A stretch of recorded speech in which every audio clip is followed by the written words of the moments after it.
Hola,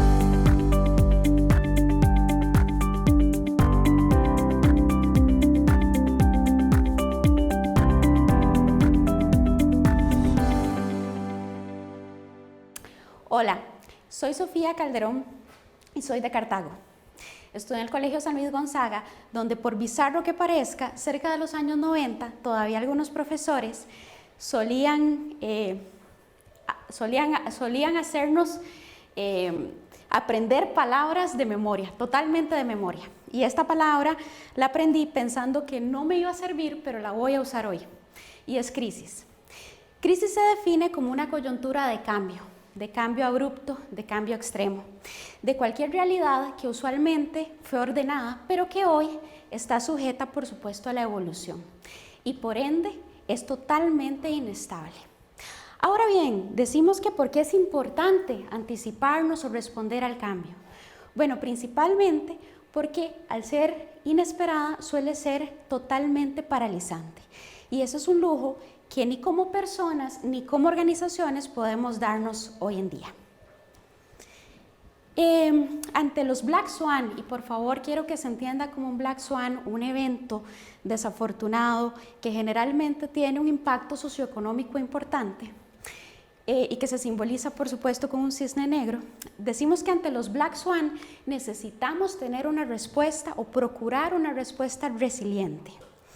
¿Por qué es que se populariza tanto el término de resiliencia en épocas de crisis? Bueno, sobre todo porque lejos de ser un conocimiento o un componente individual, más bien es un proceso de respuesta comunitario, cultural, que busca desde la protección hasta resurgir de entre las cenizas de forma más fuerte. Y generalmente decimos que la respuesta resiliente tiene 3 estadios en el tiempo. El primero de ellos tiene que ver con reaccionar. No me voy a detener mucho ahí, pero básicamente es lo que hemos estado haciendo durante las últimas semanas. Y los otros 2 tienen que ver más bien con recuperarse y con resurgir. ¿Y por qué me enfoco aquí? Porque hay una clara realidad. Lo que dejamos en la calle hace unas semanas, el panorama, va a ser totalmente diferente al panorama o a la realidad que nos encontremos cuando salgamos de esta crisis y vamos a tener que adaptarnos a la nueva normal. Y para adaptarnos, lo más importante que quiero que entiendan de esta filmina es que ese ave blanco simboliza la respuesta que tenemos que tener. Debe de ser ágil, valiente y sobre todo empática. Ok. Con tanta información que nos bombardea todos los días en redes sociales, en el WhatsApp, nuestros colegas, nuestro canal específico de la oficina, tenemos mucha información y solemos perdernos. Por eso decimos que necesitamos pragmatismo y agilidad. Pragmatismo tiene que ver con responder rápidamente. Y para responder rápidamente vamos a necesitar altas dosis de conocimiento y aprendizaje. Y es por eso que hoy quiero conversarles alrededor de los esquemas de pensamiento. ¿Qué son los esquemas de pensamiento? Bueno, los esquemas de pensamiento básicamente tienen que ver con un conjunto de mejores prácticas o de atributos que en materia de liderazgo estudiamos de otros líderes que han sido exitosos en coyunturas como estas, de vulnerabilidad y volatilidad. Y hoy en día decimos que un esquema de pensamiento es un atajo para, como ven ahí, llegar de un punto A a un punto B sin tantos valles ni cimas, sino de forma más rápida. Hoy en día, dentro de las organizaciones, solemos decir que los líderes más exitosos no son aquellos que lucen como superhéroes. Ese es un concepto del pasado. Los líderes de hoy más bien muestran muchísima vulnerabilidad y sobre todo son altamente empáticos. De hecho, en esta pandemia particular hemos acuñado exitosamente el concepto de el CEO en tiempos de crisis, que no es más el gerente general de la empresa, sino que es el Chief Empathy Officer o el gerente general de la empatía. Muy bien. Hoy, en este primer esquema de pensamiento que les traigo, les voy a hablar de zona de combate. Pero no es esa zona de combate que tenemos en este momento en nuestras casas con aquella sala hecha una locura llena de juguetes, haciendo homeschooling y tratando a la vez de trabajar o de teletrabajar. No, no es esa. Esta historia realmente es tétrica. Esta historia tiene que ver con básicamente los exprisioneros de la guerra, nada más y nada menos que de la guerra de Vietnam. Y este es un estudio que se hizo, que hicieron 2 psicólogos de hecho en el año 2008, con 30 exprisioneros de la guerra de Vietnam que estuvieron confinados en la cárcel de Hoi.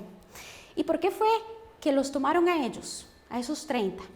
Bueno, básicamente porque esa muestra de 30 exprisioneros fueron los que desarrollaron menos estrés postraumático después de 5 años de estar confinados.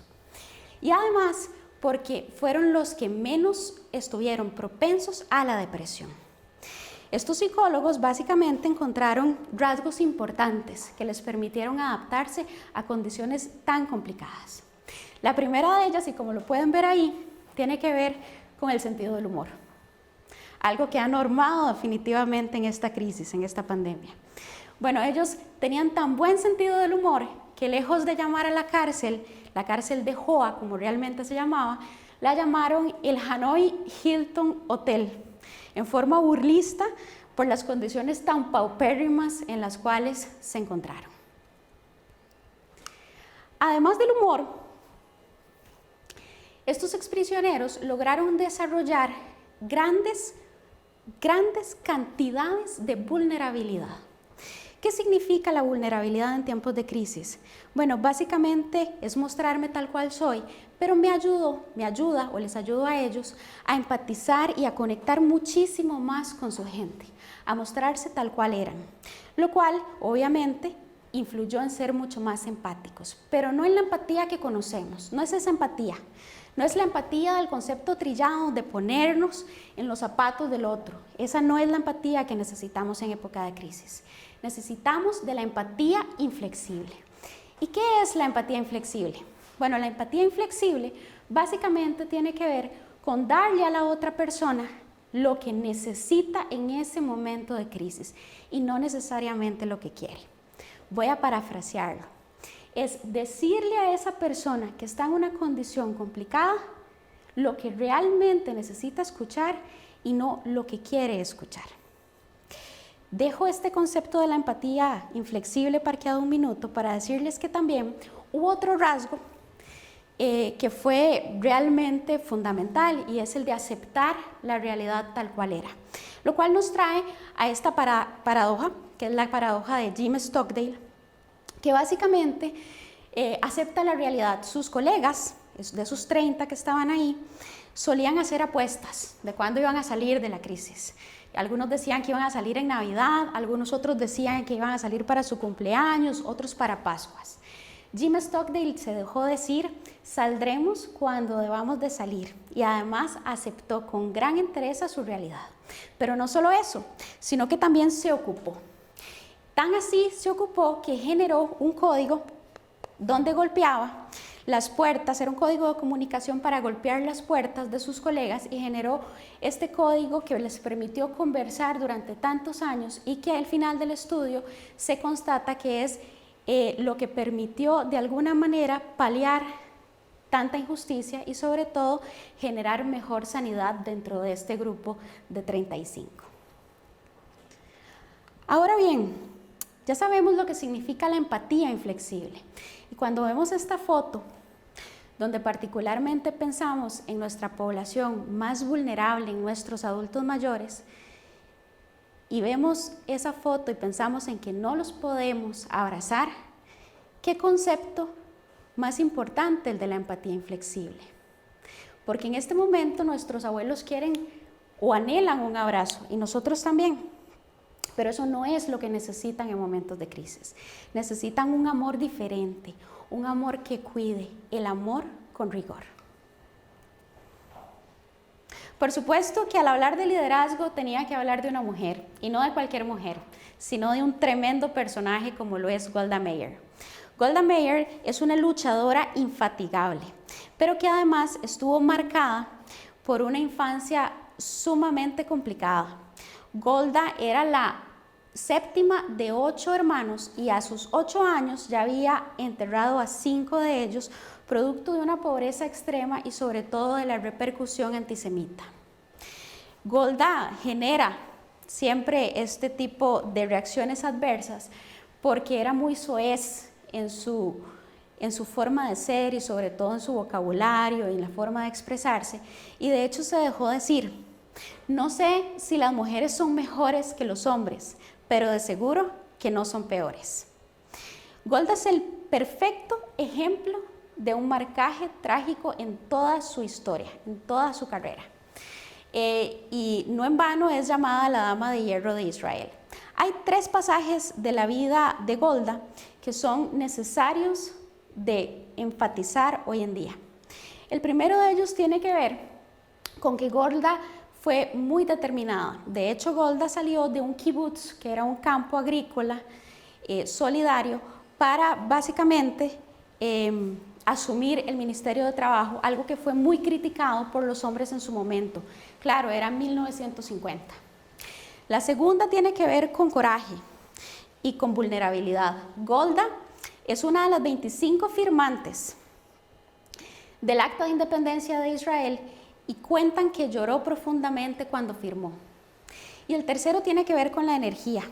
De hecho, Golda, en su tercer año de gestión como ministra general de Israel, tiene que afrontar de forma muy pragmática el atentado terrorista de los Juegos Olímpicos de Múnich, donde su respuesta fue tajante y sobre todo determinante. Ante esta fuerza arrolladora de Golda y ante esta disciplina tan marcada, es ilógico pensar cómo nosotros no podemos, básicamente, acatar de alguna manera las órdenes del Ministerio de Salud, y cómo el ministro de Salud, Daniel Salas, el fin de semana pasado nos tuvo que dar un jalón de orejas porque andamos en la calle de indisciplinados.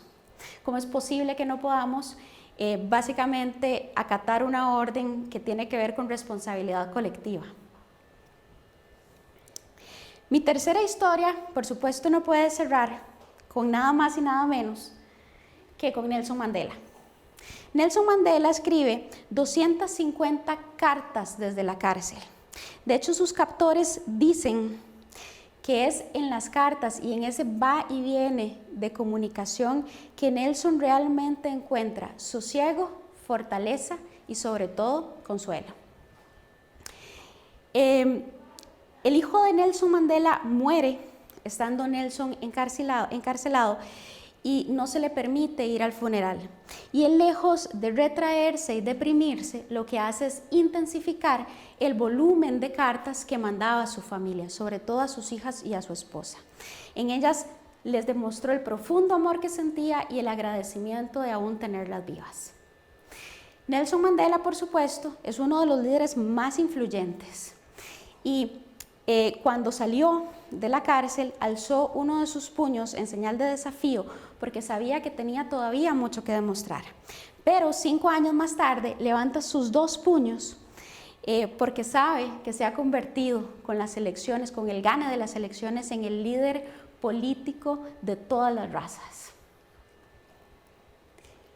Decimos que tanta paciencia y tanta constancia de Nelson lo han vuelto o lo volvieron el líder más inspirador de todos los tiempos, pero sobre todo el que tiene una visión más a largo plazo.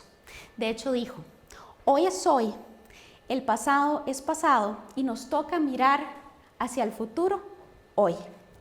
¿Cómo no pensar en Nelson Mandela y en esa inmensa paciencia que desarrolló cuando nosotros hoy en día y nuestras acciones de hoy en esta época de crisis son las que van a enmarcar el futuro y a las que van a construir un futuro mejor?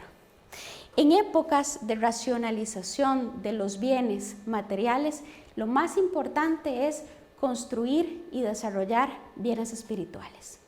Es por eso que hoy los dejo con la palabra resilio, que en latín significa volver de un salto, y que repasa los 7 rasgos fundamentales que vimos a través de estas 3 historias, desde la determinación de una Golda hasta el humor de los exprisioneros de guerra. Muchas gracias.